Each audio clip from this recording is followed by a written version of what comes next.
الحمد لله رب العالمين والصلاة والسلام على رسوله الأمين وعلى آله وصحبه أجمعين ومن تبعهم بإحسان إلى يوم الدين أما بعد فأعوذ بالله من الشيطان الرجيم بسم الله الرحمن الرحيم الف لام میم غلبت الروم۔ سیرت النبی صلی اللہ علیہ وسلم کے سلسلے دروس میں آج کے درس کا عنوان ہوگا مدینہ پر رومیوں کی نظر۔ آپ صلی اللہ علیہ وسلم مکہ فتح کرنے سے پہلے ایک مرتبہ اپنے ساتھیوں کو رومیوں کی جانب بھیج چکے تھے۔ ہجرت کے 8ویں سال جمادی الاولیٰ کے مہینے میں، جو عربی کا 5واں مہینہ ہے، فتح مکہ ماہ رمضان میں ہوا، تو اس سے پہلے جمادی الاولیٰ میں آپ صلی اللہ علیہ وسلم نے ایک لشکر تیار کیا تھا اور رومیوں کی طرف مدینہ سے تقریباً 1100 کلومیٹر کے فاصلے پر انہیں بھیجا تھا۔ یہ پہلا موقع تھا کہ مسلمان اتنا طویل سفر طے کر کے کسی قوم سے مقابلہ کرنے کے لیے گئے تھے۔ اور یہ مقابلہ کس طرح سے تھا کہ آپ کو یہ پتہ چلا تھا کہ رومیوں کا ایک لشکر مدینہ پر حملہ کرنے والا ہے، اور ان رومیوں نے نبی صلی اللہ علیہ وسلم کے سفیر کو قتل کر دیا ہے۔ آپ صلی اللہ علیہ وسلم نے حارث بن عمیر الازدی رضی اللہ تعالی عنہ کو رومیوں کی جانب سفیر بنا کر بھیجا تھا اسلام کی دعوت کے لیے۔ صلح حدیبیہ کے بعد الگ الگ رؤساء کو، حکمران کو خطوط لکھے جا رہے تھے، تو ایسے ہی ایک خط رومیوں کی طرف روانہ کیا گیا تھا۔ تو شرحبیل بن عمرو غسانی نے، جو عرب تھا اصل میں، اس نے نبی صلی اللہ علیہ وسلم کے سفیر کا قتل کر دیا۔ اس پر وہاں ایک جنگ واقع ہوئی تھی۔ اس جنگ کے سلسلے میں نبی صلی اللہ علیہ وسلم نے 3 صحابہ کو ذمہ دار بنایا۔ ایک زید بن حارثہ رضی اللہ تعالیٰ عنہ، دوسرے جعفر بن عقیل رضی اللہ تعالیٰ عنہ، جعفر بن ابی طالب رضی اللہ تعالیٰ عنہ، اور تیسرے عبداللہ بن رواحہ رضی اللہ تعالیٰ عنہ۔ اور آپ نے بھیجنے سے پہلے یہ پیشین گوئی کی تھی کہ اگر زید کا قتل ہو گیا تو جعفر یہ فوج کے کمانڈر بنیں گے، سربراہ رہیں گے۔ اگر ان کا بھی قتل ہو گیا تو عبداللہ بن رواحہ یہ کمانڈر رہیں گے۔ اور حقیقت میں ایسا ہی ہوا۔ جب جنگ شروع ہوئی، زید بن حارثہ رضی اللہ تعالیٰ عنہ شہید ہو گئے۔ پھر جعفر رضی اللہ تعالیٰ عنہ نے کمان سنبھالی، انہیں بھی قتل کر دیا گیا۔ پھر عبداللہ بن رواحہ رضی اللہ تعالیٰ عنہ نے کمان سنبھالی، انہیں بھی قتل کر دیا گیا۔ تو خالد بن ولید رضی اللہ تعالیٰ عنہ چوتھے نمبر پر اس کے سربراہ بنے تھے، اور یہ اسی میدان میں مسلمانوں کے اتفاق سے۔ اور خالد رضی اللہ تعالیٰ عنہ نے باقاعدہ اپنی اس فوج کو انتہائی دور اندیشی کے ساتھ محفوظ حالت میں واپس مدینہ منورہ پہنچا دیا، کیونکہ ان سے ٹکر لینا، ان سے لڑائی کرنا یہ خطرے سے خالی نظر نہیں آ رہا تھا۔ تو بہتری اسے میں سمجھی انہوں نے کہ واپس چل دیا جائے۔ یہ پہلا موقع تھا کہ مسلمان اتنی دور کے فاصلے میں جا کر رومیوں سے مقابلہ کر رہے تھے۔ اب جبکہ اس واقعے کے چند مہینوں بعد مکہ فتح ہو گیا اور مسلمانوں کی پورے عرب میں ایک بڑی قوت بن گئی۔ ابھی تک کہ عرب آپس میں لڑ رہے تھے، مدینہ مکہ، مدینہ طائف، مدینہ حنین، بس یہی لڑتے چلے جا رہے تھے، الگ الگ قبائل سے جنگیں ہو رہی تھی۔ جب تک یہ عرب آپس میں لڑ رہے تھے تب تک کہ رومی خاموش بیٹھے ہوئے تھے۔ اس وقت دنیا کی سب سے بڑی سلطنت رومیوں کی سلطنت تھی، جو ملک شام میں واقع تھی۔ جب تک یہ لڑائی کرتے رہے، جنگ بدر، جنگ احد، جنگ خندق اور جنگ طائف، جنگ حنین، یہ جب تک کہ چلتی رہیں تب تک کہ وہ سکون سے رہے۔ لیکن جب یہاں کی جنگیں ختم ہو گئی اور ایک قوم مکمل طور پر غالب آ گئی، اب صرف ایک ہی حکومت وہاں باقی تھی، وہ تھی نبی صلی اللہ علیہ وسلم کی، مسلمانوں کی۔ اب مسلمانوں کا غلبہ مکہ سے مدینہ تک یا مدینہ سے مکہ تک، پھر مکہ سے ملک یمن تک، یہ پورا علاقہ مسلمانوں کے ہاتھوں میں تھا۔ تو رومیوں کو ذرا خوف ہونے لگا، ڈر لگنے لگا کہ دنیا کے اندر سب سے بڑی طاقت ہماری ہے، اب ہمارے بعد کوئی بڑی طاقت ابھر رہی ہے تو یہ مدینہ والوں کی ہے۔ اور ظاہر سے بات ہے، دنیا کی بڑی طاقتوں کا یہ طریقہ رہا ہے، جب بھی مقابل میں کوئی بھی طاقت کسی بھی جگہ پر بڑھ رہی ہو تو ان کا کام ہوتا ہے کسی نہ کسی طریقے سے اس کا خاتمہ کر دیا جائے۔ بس یہی طریقہ یہاں پر بھی اپنایا گیا۔ جب مکہ فتح ہو گیا، طائف اور حنین کے سارے علاقے سب مسلمانوں کے ہاتھوں میں آ گئے، تب رومیوں نے سوچا کہ اگر ان کی طاقت بڑھتے چلے گئی تو یہ روم کے لیے خطرہ ہے، ملک شام کے لیے خطرہ ہے، اور یہ اسلام بڑھتا ہی چلا جا رہا ہے، مسلمانوں کی تعداد میں اضافہ ہی ہوتا چلا جا رہا ہے۔ اور پھر رومیوں کے درمیان میں ملک شام کا جو علاقہ تھا، اس علاقے میں عرب قبائل بھی رہا کرتے تھے، چونکہ وہ عرب تھے اور یہ عرب ہیں، لہٰذا عرب کا تھوڑا بہت تو اثر ہوگا۔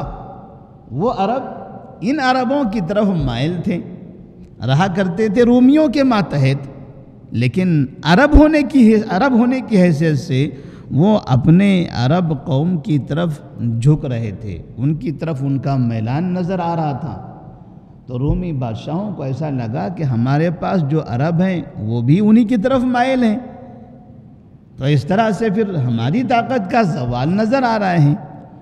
تب یہاں ان رومیوں نے مدینہ پر حملہ کرنے کی پلاننگ کی۔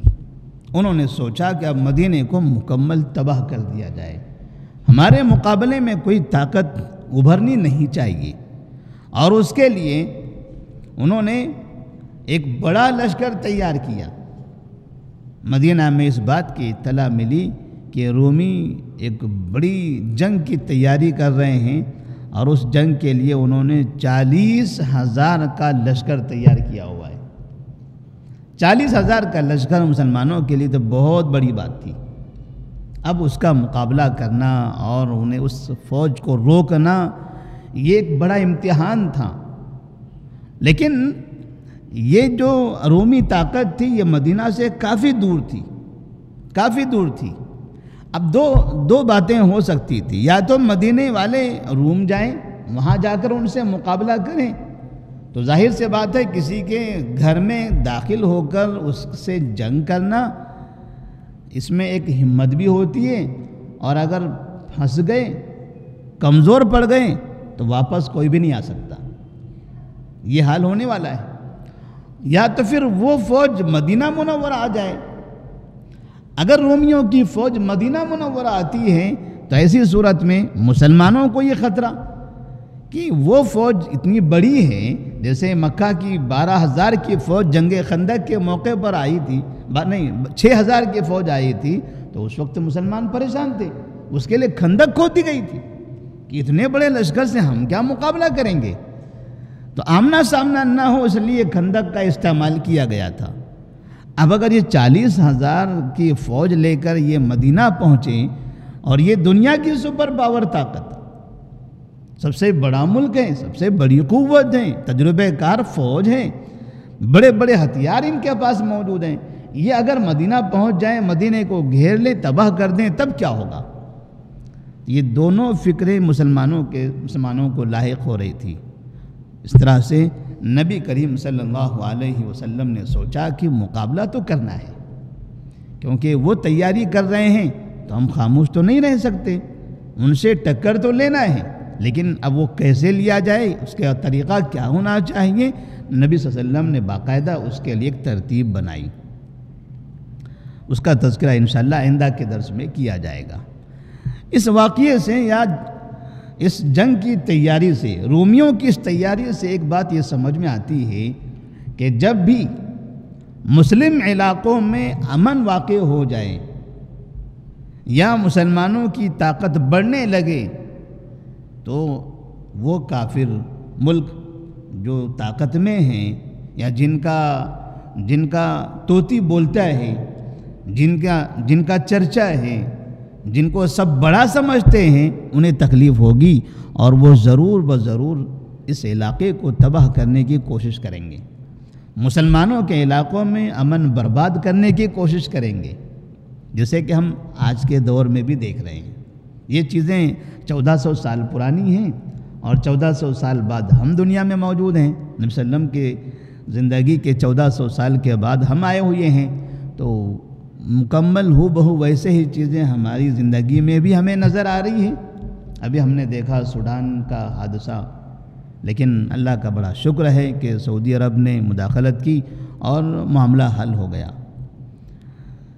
تو جہاں جہاں پر مسلمانوں میں امن ہوگا، مسلمانوں کی طاقت بڑھنے لگے گی، وہاں مسلمانوں کے درمیان اس طرح سے حادثے پیدا کرنے کی کوشش کی جائے گی تاکہ مسلمان اندر ہی اندر پریشان رہیں اور ان کی طاقت باہر نہ بڑھ سکے۔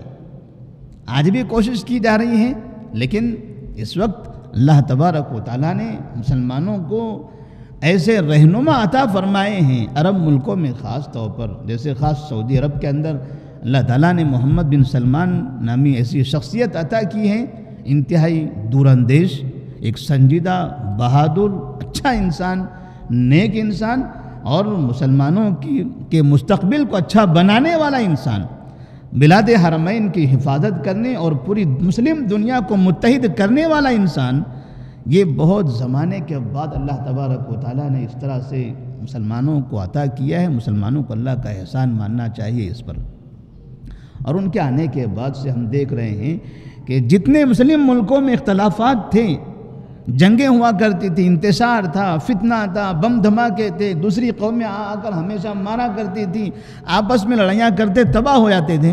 عراق جیسا ملک جہاں کی آگ کبھی بجھتی نہیں تھی، ان کے قدم کے داخل ہو جانے کے بعد وہ آگ ہمیشہ کے لیے بجھ گئی۔ عراق جیسا ملک جل جل کر تباہ ہو گیا تھا۔ اس صدام حسین کی زندگی کے بعد ہم دیکھ رہے ہیں کبھی بھی اس ملک میں امن نہیں رہا، لیکن اس شخص کی مداخلت کے بعد، محمد بن سلمان کی مداخلت کے بعد، وہ ملک امن کا گہوارہ بن گیا۔ مذہب چاہے جو ہو، انسان ہونے کے حساب سے امن ضروری ہے۔ جب کافروں کے علاقے میں، شیعوں کے علاقوں میں، صوفیوں کے علاقوں میں، کوئی بھی علاقہ ہو، امن اگر ہوگا تو توحید کی دعوت دینے میں آسانی ہوگی، اسلام کی دعوت پھیلانے میں آسانی ہوگی۔ امن ہوگا تو مسلمانوں کو بھی امن ہوگا۔ ایسا نہیں ہو سکتا کہ کافر بدامن رہیں تو مسلمان امن سے رہے گا، نہیں، سب میں امن ہوگا۔ مسلمان بھی امن سے رہیں، کافر بھی امن سے رہیں تو مسلمانوں کو امن ملے گا۔ اور پھر ایران جیسا علاقہ جس سے کافی زمانے سے اختلافات چلے آ رہے تھے، وہ مسائل حل ہو گئے، یمن کا مسئلہ حل ہو گیا۔ آج کوئی بھی ایسا ملک نظر نہیں آتا مسلمانوں کا جہاں پر پریشانیاں ہوں، سوائے آپسی وہ اندرونی ان کے اپنے ملک کے حکمران اور ملک کی رعایا کا جو مسئلہ ہے، یہ دونوں کا جو مسئلہ ہے حاکم اور رعایا کے درمیان کا، بس اسی وجہ سے بعض علاقوں میں مسلمان پریشان ہیں۔ لیکن یہ چیز، یہ امن کا ہو جانا، یہ بڑی طاقتوں کو بھاتا نہیں ہے۔ بڑی طاقتیں یہ سوچ رہی ہیں کیسے یہ عرب متحد ہو گئے، کیسے عرب عجم بھائی بھائی ہو گئے۔ عرب عرب ہوتا ہے، عجم عجم ہوتا ہے، چاہے مسلمان ہی کیوں نہ ہو، یہ ایک پلیٹ فارم پہ جمع کیسے ہو گئے؟ وہ نہیں دیکھنا چاہتے عربوں کو اجمیوں کے ساتھ ملتے ہوئے، لہٰذا انہوں نے کئی جگہوں پر اس طرح کے حادثے پیدا کرنے کی کوشش کی، لیکن پھر بھی اللہ تبارک و تعالیٰ کی مدد، جب مسلمان اگر چاہ لے کہ ہمیں امن سے رہنا ہے، ہمیں مل کر رہنا ہے، ایک دوسرے کو برداشت کرنا ہے، صبر کرنا ہے، ایمانداری کا مظاہرہ کرنا ہے، اپنے بھائی کے لیے اپنے دل کو وسیع رکھنا ہے، تو اللہ تبارک و تعالیٰ ان کی مدد کرتا ہے۔ تو ایسے ہی یہ رومیوں کے ساتھ رومی حادثہ ہو رہا ہے کہ رومی اب نہیں چاہتے کہ مکہ اور مدینہ امن سے رہے، جو کئی سال سے آپس میں لڑتے رہے تھے، اب وہ مکہ اور وہ مدینہ دونوں مل کر رہ رہے ہیں، دونوں ایک ساتھ رہتے ہیں، مدینے والے مکہ جا رہے ہیں، مکہ والے مدینے آ رہے ہیں، کوئی کسی کو چھیڑتا نہیں ہے اور کوئی کسی سے پریشان نہیں ہے، سب بھائی بھائی بن کر رہ گئے۔